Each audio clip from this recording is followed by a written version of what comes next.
Jumpa lagi dengan Bung Yes di Rise Soccer TV. Kali ini kita berbicara tentang pertandingan nanti hari Rabu atau pertandingan besok hari Rabu tanggal 24 Januari, di mana Indonesia akan menjalani salah satu pertandingan krusial untuk menentukan langkahnya ke babak 16 besar dengan menghadapi salah satu tim kuat Asia yang juga kualitasnya sudah mendunia, yaitu Jepang. Bagaimanakah peluang Indonesia dan bagaimanakah Indonesia harus bermain? Kali ini Rise Soccer TV akan membuat sebuah konten yang agak berbeda dari biasanya. Tetapi untuk semua teman, rekan, dan sahabat, jangan lupa ikuti terus konten Bung Yes, analisis Bung Yes, dan tentu saja like, comment, and subscribe. Kali ini kita akan bicara tentang tim Sintayong atau tim yang ditangani oleh pelatih STY. Bagaimana Indonesia harus bermain dan bagaimana peluang Indonesia untuk menghadapi Jepang nanti. Apakah menang, draw, atau kalah? Rise Soccer TV sudah mewawancarai ada 4 pemain mantan nasional, mantan pemain tim nasional yang punya kualitas yang mumpuni di zamannya, di posisi mereka masing-masing.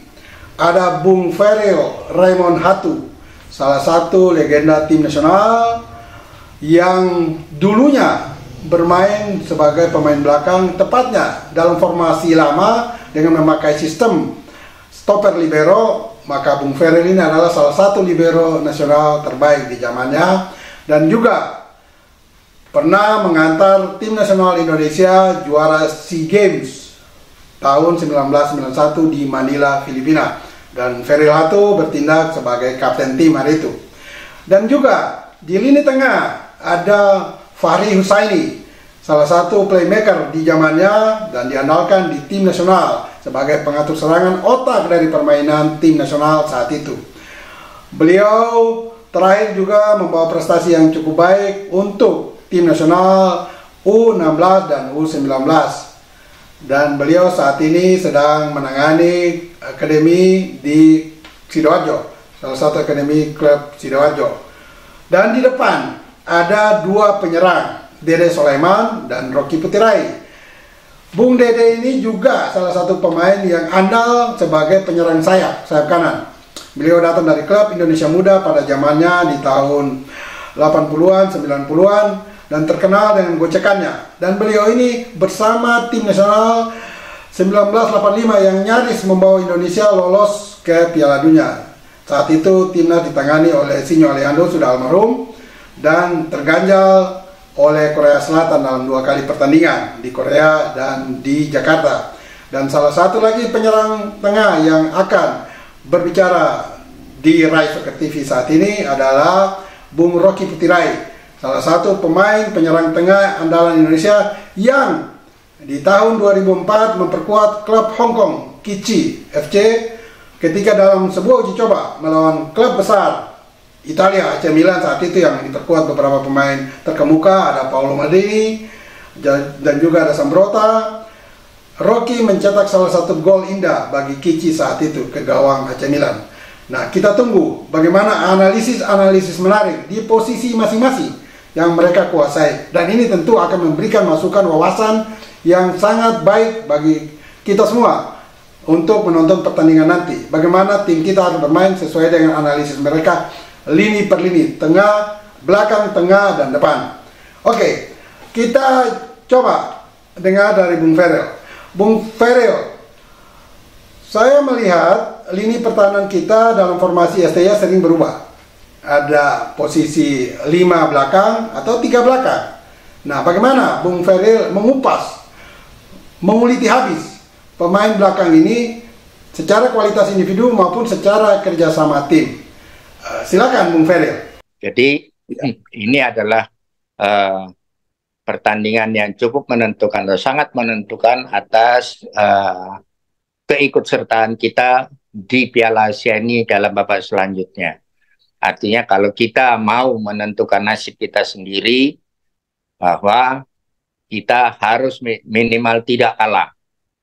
Nah, itu baru kita bisa mengikuti Bapak itu atau Piala Asia ini dengan lebih jauh lagi. Nah, sekarang kita lihat analisa pemain belakang kita yang kita punya, ya. Jadi kalau kita lihat lawan pemain-pemain dari Jepang ini kan sudah hampir setiap edisi Piala Asia dia selalu ikut serta dan sampai mendekati babak akhir. Dan di Piala Dunia mereka pun sudah sering ya ikut dalam penyisian dan sedangkan kita ini kan Piala Asia ini kan on off kita. Nah, kalau kita lihat cara bermain atau level bermain mereka di Piala Asia ini kan sudah memang jauh lebih baik dari kita punya. Nah, kita lihat bahwa dalam pertandingan-pertandingan yang 2 pertandingan terakhir kita, yaitu lawan Irak dan lawan Vietnam, kita lihat bagaimana koordinasi lini pertahanan kita masih belum solid-solid amat. Memang dalam bertanding, ya, dalam menjalankan satu pertandingan ini koordinasi antar pemain di lini belakang dan nanti bundlingnya dengan tengah, kemudian juga dengan depan, ini mesti berjalan mulus. Jadi pemahaman atau pengertian dari mereka harus betul-betul terbangun dengan baik. Nah, kalau kita lihat di sini, yang harus kita lakukan untuk menahan Jepang, karena Jepang ini tentu akan bermain dengan determinasi penuh, karena dia juga harus memenangkan pertandingan ini kalau dia mau aman, ya. Dan di atas kertas memang dia bisa melakukan itu, tapi kita mesti lihat bahwa kita beranggapan bahwa tekanan-tekanan Jepang dari ini akan datang bertubi-tubi di kita, ya. Dan ini harus dikoordinasikan, harus di-manage. Jadi di lini belakang kita untuk meredam tekanan Jepang, ya, kita lihat mungkin di kanan ada Asnawi, di kiri ada Pratama, di tengah ada Jordi, mungkin Elkan atau juga Hubner, ya, atau Sandy Walsh, itu bisa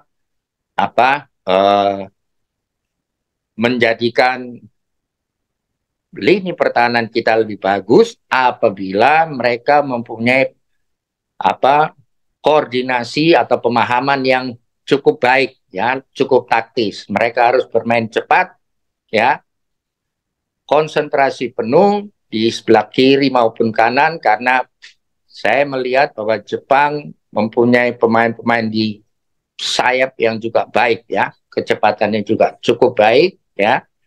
Nah, asalkan nanti koordinasi di belakang itu menjadi lebih baik, dan ingat bahwa kita harus mengusahakan bahwa kita tidak kebobolan di menit-menit awal, ya, dan berusaha untuk tidak kebobolan sampai menit akhir. Artinya kita harus drop. Nah, disitulah dibutuhkan suatu pemahaman atau koordinasi antar pemain di lini belakang yang cukup baik dan harus bisa menjaga jarak antar pemain, ya, antar lini kita harus jaga sehingga ini bisa memperkuat atau meredam manuver-manuver yang akan dilaksanakan oleh para pemain-pemain Jepang dalam rangka membobol pertahanan kita. Kalau kita lihat, kita punya kecepatan cukup, ya. 4 pemain atau 5 pemain belakang kita ini di masa ini punya kecepatan yang cukup, ya, punya stamina yang cukup. Nah, tinggal bagaimana kita bermain lebih taktis, lebih efektif, lebih efisien di dalam menjaga atau menutup lubang-lubang atau ruang-ruang yang mereka coba ciptakan atau lawan coba ciptakan. Sehingga koordinasi, pemahaman, konsentrasi penuh mesti harus kita perhatikan betul, ya, dan harus bermain lepas, ya, karena kalau kita lihat manuver-manuver Asnawi maupun Pratama dari kiri maupun kanan untuk membantu pertahanan, ini sedikit banyak juga sangat membantu untuk bisa menekan lawan atau mengurangi tekanan lawan di daerah kita sendiri. Nah, tinggal nanti pada malam besok ya, pada besok pertandingan besok, apakah mereka bisa mengembangkan permainannya dengan lebih baik atau malah panik. Kalau ini panik yang terjadi, maka ini akan menyulitkan seluruh tim. Karena pertahanan yang solid itu bisa menaikkan moral dari teman-teman yang lain, karena antisipasi yang dilakukan itu selalu benar dan itu mampu membuat sedikit frustrasi bagi pemain lawan. Kalau prediksi saya kira kita tetap kalah 1-2-0 di situ. Terima kasih Bung Ferils, analisis yang sangat menarik dan semoga analisis ini bisa didengar dan dilaksanakan oleh tim kita besok malam ketika menghadapi Jepang. Khususnya tentu saja untuk para pemain bertahan atau lini belakang. Sekarang kita melonjak pada lini tengah. Di sini ada jagonya Bung Fahri Husaini. Karena kita lihat bahwa tim nasional kita nih dari 5 kali pertandingan terakhir, 3 kali uji coba dan 2 kali pertandingan resmi, belum kelihatan ada seorang playmaker murni yang selama ini seperti kita lihat di tim nasional kita di zaman Bung Fahri Husaini, di mana dia bertindak sebagai playmaker. Nah, Bung Fahri, bagaimana dengan tiadanya seorang playmaker murni, tim ini harus bagaimana? Lebih khusus ketika menyerang. Ya, karena dari umpan-umpan matang seorang playmaker biasanya membuka peluang untuk para penyerang, baik pemain sayap maupun striker. Juga ketika bertahan kita tidak punya seorang atau 2 orang worker, pekerja ya, yang bisa menjadi palang pintu pertama sebelum lawan dan bola masuk ke lini pertahanan kita. Nah, worker ini juga tidak ada. Tidak kelihatan ada pekerja keras di sana. Mungkin ada Yakub Sauri, tapi Yakub Sauri lebih bernaluri menyerang, dan di dalam konteks itu Yakub memang sangat bagus untuk ikut membantu serangan. Tapi kita tidak lihat pada diri Marcelino atau Iver Jenner. Iver Jenner memang sedikit bertahan, tetapi belum seperti yang kita harapkan sebagai seorang worker. Silakan Bung Fahri. Baik, terima kasih Bang Yes. Salam hormat untuk teman-teman semua, Bang Dede, Feral, Rocky. Saya sedikit mungkin memberikan tambahan ya, Bang Yes, terkait dengan playmaker. Bahwa sepak bola sekarang ini sudah banyak berubah, perubahan itu sudah terjadi beberapa tahun lalu. Kalau sepengetahuan saya, playmaker terakhir yang kita bisa lihat itu hanya Zidane. Setelah Zidane pensiun kita nggak lihat lagi ada playmaker yang bukan cuma di Indonesia, hampir di semua tim. Jadi kenapa playmaker sekarang sulit ditemukan? Karena memang sepak bola sekarang ini tingkat pressingnya kan begitu tinggi. Jadi ketika tim itu akan mulai membangun serangan, kemudian atau bertahan, di sepertiga midfield area itu ada sekitar 20 pemain yang berkumpul di situ semua untuk memperebutkan satu bola. Jadi memang agak sulit untuk menemukan playmaker sekarang ini. Tapi itu bukan ada atau tidak adanya playmaker, itu bukan tidak banyak mempengaruhi terhadap hasil pertandingan. Jadi saya sering diskusi dengan teman-teman bahwa sekarang playmaker itu ya semua pemain yang pegang bola itu adalah playmaker gitu. Jadi dimanapun mereka menguasai bola, mereka harus bisa kuat pegang bola itu. Karena nggak ada lagi bola itu harus dioper kepada salah satu gelandang, sehingga gelandang itulah yang akan mengatur segala-galanya. Nggak ada lagi sekarang itu. Itu satu. Itu sebagai pembuka ya. Kemudian yang kedua, ini saya langsung saja terkait dengan pertandingan timnas kita Indonesia melawan Jepang yang merupakan pertandingan terakhir di penyisihan grup, yang juga merupakan pertandingan yang akan menentukan apakah kita akan lolos ke babak berikutnya atau tidak gitu. Nah, saya melihat 2 pertandingan yang kita sudah lakukan. Pertama lawan Irak, kemudian yang kedua lawan Vietnam. Nah, melawan Irak kita kalah 1-3 ya. Kemudian lawan Vietnam kita menang 1-0. Nah, saya lebih fokus pada statistik ya, bahwa eh, apa namanya, kita tidak mendominasi di dua pertandingan itu, Bang Yes. Lawan Irak kita juga tidak mendominasi, kemudian lawan Vietnam juga kita tidak mendominasi, gitu. Ya, jadi ball possession Vietnam lebih bagus, Irak lebih bagus. Kemudian jumlah passing juga Vietnam dan Irak lebih bagus dari kita. Nah, khusus untuk lawan Jepang, tentu ini harus diantisipasi. Ini tugas berat 5 pemain tengah kita ya. STY 2 pertandingan ini menurunkan formasi 3-5-2 ya. Di mana STY lebih mengandalkan Asnawi dan Arhan untuk membantu penyerangan ketika kita akan melakukan serangan. Nah, ini ketika lawan Jepang, saya kira tugas 5 pemain tengah kita akan berat sekali ya. Berat dalam arti mereka harus memikirkan bagaimana mereka mulai untuk membantu penyerangan.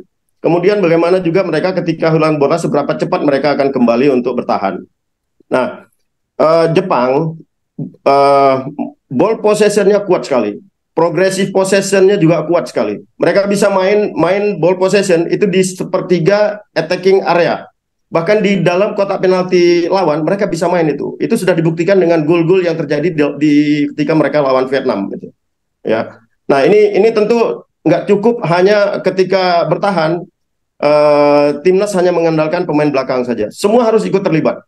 Jadi 5 pemain tengah, bahkan kalau perlu Struijk dan Marcelino juga harus ikut membantu pemain tengah untuk mengamankan supaya Jepang tidak begitu mudah bisa masuk ke dalam. Jadi tugas pemain tengah kita 5, siapapun yang akan main besok, pertama adalah paksa pemain Jepang itu untuk tidak bisa main bola passing ke depan, ya, karena itu salah satu kekuatan mereka. Kemudian yang kedua, pemain terdekat itu harus secepatnya untuk melakukan pressing, Dan yang terakhir, jangan mudah kehilangan bola. Jangan mudah kehilangan bola ketika kita dengan susah payah bisa merebut bola. Jangan sampai begitu mudah juga kita kehilangan bola. Ini yang saya mungkin bisa sampaikan ya. Mengenai prediksi skor, saya merasa memang lawan ini lawan yang cukup berat ya. Jepang lawan yang cukup berat, agak sulit buat kita untuk meraih kemenangan. Tapi bukan tidak mungkin, di sepak bola semua situasi bisa terjadi gitu. Nah, kalaupun misalnya kita menang, kita syukuri, hasil draw juga kita syukuri. Kalaupun seandainya kita tidak menang, kalah, minimal kita bisa mencetak gol seperti apa yang dilakukan oleh Vietnam, Bang. Itu ya, mungkin Vietnam kalah, tapi mereka main cukup progresif. Mereka kalah 4-2. Ya, mereka kalah kemasukan 4-0, tapi mereka mampu mencetak 2 gol ke gawang Jepang. Nah, kita berharap itu di timnas kita untuk pertandingan besok. Gitu. Terima kasih Bung Fahri, analisis yang tidak kalah menarik juga, di mana ada 2 catatan yang boleh saya ambil dari penjelasan Bung Fahri. Pertama, seluruh pemain, termasuk kiper, harus bertindak sebagai playmaker. Artinya orang yang memulai sebuah serangan atau sebuah permainan dengan baik. Itu yang dimaksudkan oleh Bung Fahri, sehingga yang kita sebut playmaker murni di zaman mungkin ya tahun 2010 ke bawah sudah mulai sedikit demi sedikit hilang. Tidak ada lagi seorang playmaker murni, tetapi seluruh pemain berfungsi sebagai playmaker untuk memainkan pertandingan sebuah tim di lapangan. Dan yang kedua, lini tengah harus juga menyerang secara baik dan bertahan pun secara ulet, secara ketat. Nah, itu yang diingatkan oleh Bung Fahri untuk adik-adik kita ketika menghadapi Jepang pada esok hari. Lini tengah harus kuat dalam bertahan dan tajam dalam ikut membantu serangan. Terima kasih Bung Fahri. Kita melompat kepada lini depan. Bung Dede Soleman mungkin. Bung Dede, Anda ini terkenal di zamannya sebagai seorang penyerang sayap yang sangat gesit, ulet, dan lincah, dan berani melakukan terobosan ke bek kiri pertahanan lawan, melakukan aksi individu. Bagaimana Anda melihat lebih khusus ya penyerang sayap kanan, misalnya di sana ada Egy Maulana yang kadang-kadang juga diganti oleh Witan Sulaiman. Juga mungkin Anda bisa menyinggung sedikit tentang ya penyerang kita, karena dari 2 gol yang tercipta ketika satu melawan Irak dan satu melawan Vietnam, itu bukan dilesatkan oleh para penyerang kita. Silakan Bung Dede. Mengenai penyerang, itu terdiri dari striker dan winger. Tugas utama adalah melakukan serangan untuk menembus area pertahanan lawan sehingga dapat mencetak gol. Nah, khusus yang saya amati di sini adalah khusus pemain sayap kanan maupun sayap kiri. Kita lihat di situ ada Witan, ada Yakob Sayuri, atau Egy Maulana. Nah, sebenarnya ketiga pemain ini adalah mempunyai kecepatan berlari, kelincahan, dia punya sebetulnya di situ. Tetapi ada satu hal yang strategi Sinteyong, yang saya lihat beberapa strategi yang diterapkan, itu apabila kita posisi menyerang dan gagal, pemain-pemain itu harus kembali ke belakang, ke tengah lapangan. Di situ, akhirnya pemain-pemain depan adalah terkuras tenaganya, energinya terkuras, sehingga tidak bisa optimal dikala ada umpan bola yang counter attack, yang mana harusnya tenaganya diperlukan di area lawan itu terbuang begitu saja karena bolak-balik untuk ikut bertahan di setengah lapangan itu. Kita lihat waktu lawan Irak pun seperti itu. Setelah gagal menyerang, kembali ke tengah lapangan. Akhirnya pemain-pemain Irak sendiri bisa bermain di situ. Ada perubahan saat lawan Vietnam, di mana pemain-pemain kita, pemain depan, tengah, dan belakang juga berani press di daerah Vietnam itu sendiri. Yang mana kita tahu hasilnya kita bisa memenangkan pertandingan itu sendiri. Jadi menurut hemat saya adalah bahwa pemain-pemain depan kita sebetulnya punya potensi, punya kelincahan, punya kecepatan, tetapi tidak maksimal di saat strategi yang diterapkan oleh Sinteyong. Nah, untuk itu, menurut hemat saya, saat melawan Jepang, kita harus berani juga press di daerah Jepang itu sendiri. Karena apa? Kalau tidak seperti itu, kita akan lebih berat untuk menahan gemburan-gemburan pemain-pemain Jepang. Ya memang kita ketahui bahwa kenapa kita minim membuat gol, lawan Irak hanya bisa 1 gol. Tetapi itu pun adalah hasil dari akselerasi Yakob Sayuri yang berani menerobos crossing kepada Arhan, akhirnya Arhan bisa bikin gol. Itulah momen-momen itu sebetulnya penting untuk pemain depan. Untuk itu, untuk lawan Jepang, analisa saya, kita harus berani ambil di daerah Jepang itu sendiri, untuk press di daerah Jepang, karena bisa terlalu energi terbuang kalau semua kita selalu kembali ke belakang baru menyerang, kembali ke belakang menyerang. Itu seperti itu, Bung Yes. Jadi analisa saya seperti itu.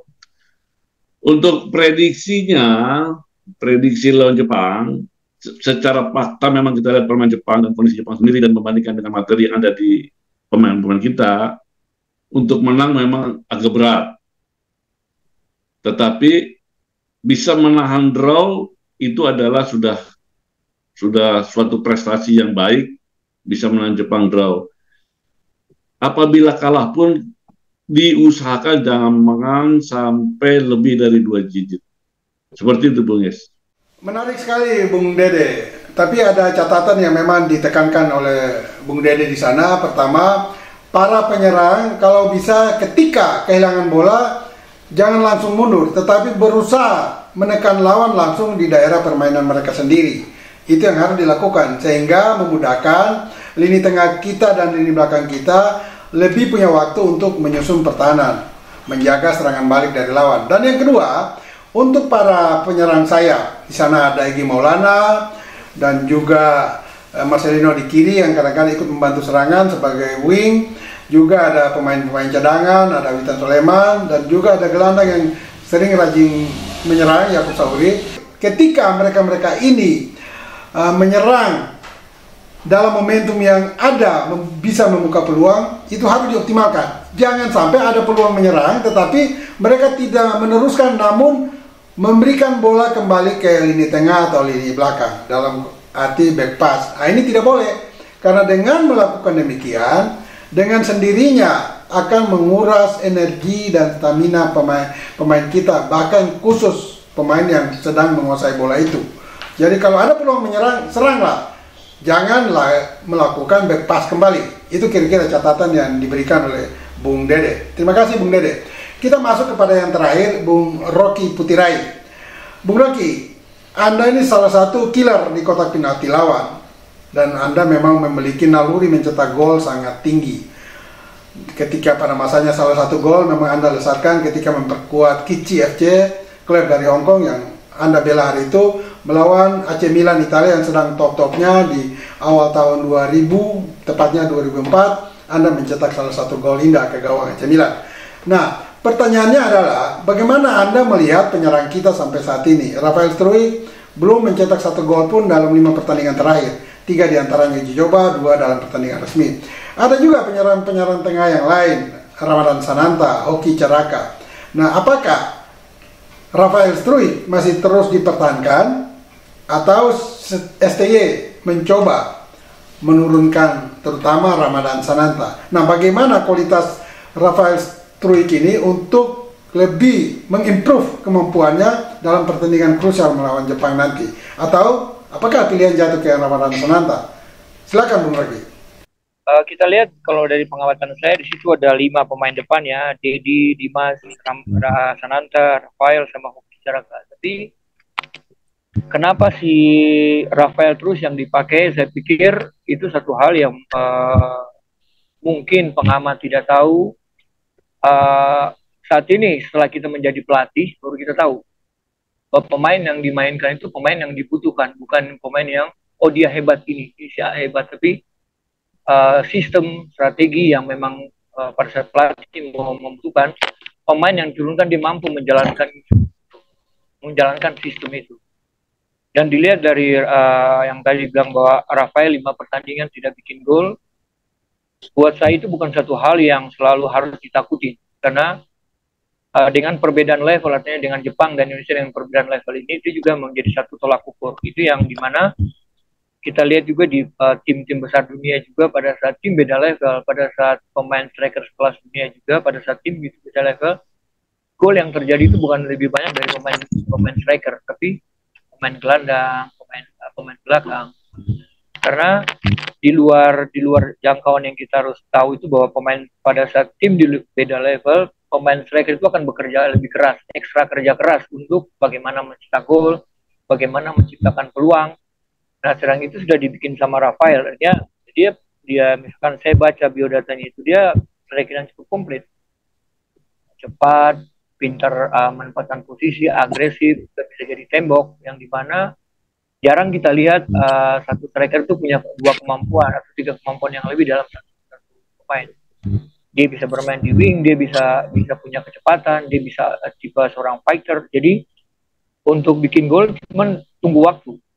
Artinya dia tunggu kesabaran dia saja untuk dia bisa bermain dengan penampilan maksimalnya, dia bisa bikin gol. Dan itu mungkin akan bisa terjadi pada saat nanti lawan Jepang dengan kemampuan yang dia punya ya. Artinya Sintayong tetap percaya akan posisi starting line up di penyerang depan ke Rafael, karena memang mungkin dalam setiap latihan, dalam setiap persiapan tim, dia yang lebih menonjol, dia yang lebih memahami, dia yang lebih mengerti dengan pemahaman yang mau Sintayong terapkan dalam pada pertandingan.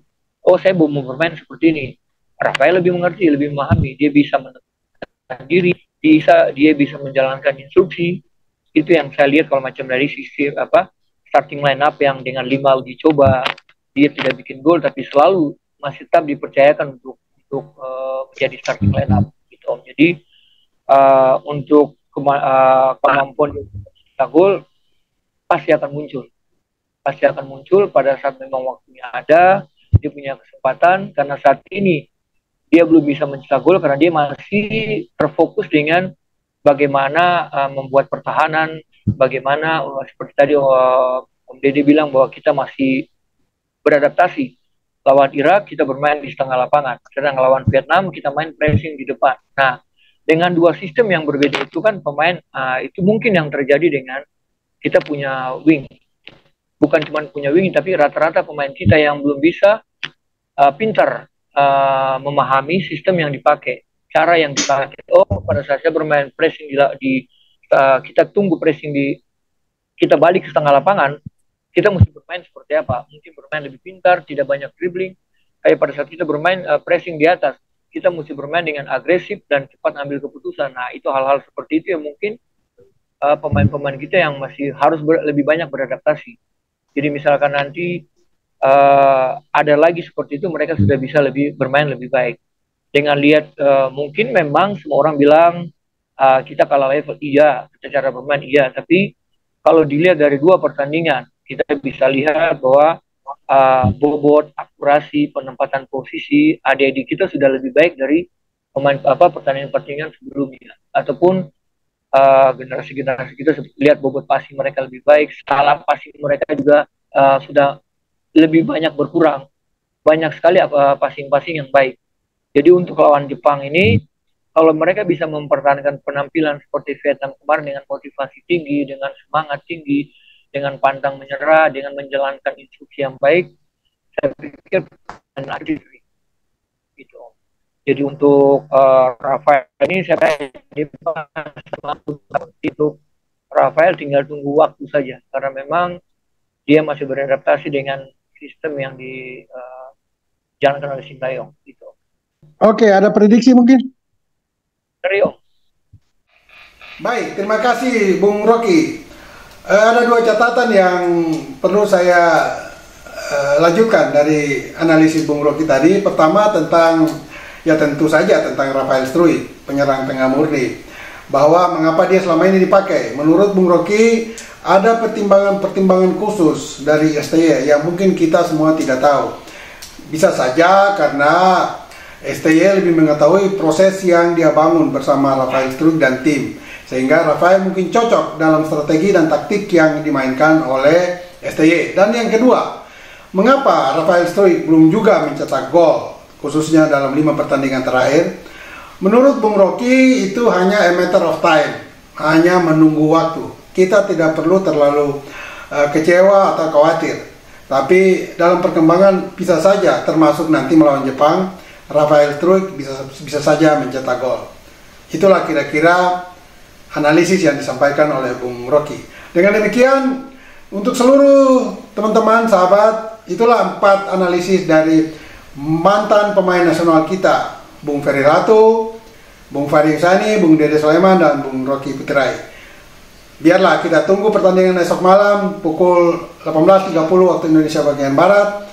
Semoga kita atau tim kita membuat kejutan besar saat menghadapi Jepang. Dan ingat, bola itu bulat.